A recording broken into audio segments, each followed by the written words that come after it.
यार ये पवन सिंह और ज्योति सिंह के तलाक के बीच में ये अक्षरा सिंह ने कुछ ऐसा गाना निकाल दिया कि लोगों को अब अक्षरा सिंह पे शक होने लगा है। सबसे पहले तो वीडियो को लाइक करें, चैनल को सब्सक्राइब करें।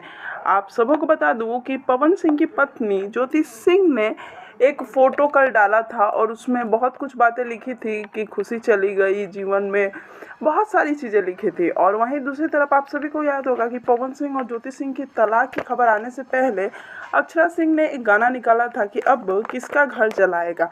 और अब अक्षरा सिंह जी का गाना आता है थू, और अक्षरा सिंह ये लिखती हैं कि जो भी इस गाने को लेकर मुझे नेगेटिव दे रहे हैं वो प्लीज़ उस लड़की के बारे में जानना चाहते हैं जो अकेले संघर्ष करके आगे बढ़ी है, उसके लिए इस गाने को ज़रूर सुने। तो कहीं ना कहीं लोगों के मन में अब ये लग रहा है कि अक्षरा सिंह फुटेज खा रही हैं, ज्योति सिंह भी पवन सिंह के नाम पे फुटेज खा रही हैं। वे दोनों पवन सिंह जी के नाम पे पैसा कमाना चाहती हैं। आपको क्या लगता है आप हमें कमेंट में ज़रूर बताइएगा, और चैनल को सब्सक्राइब करना बिल्कुल ना भूलिएगा। वीडियो को भी लाइक ज़रूर कर दीजिएगा।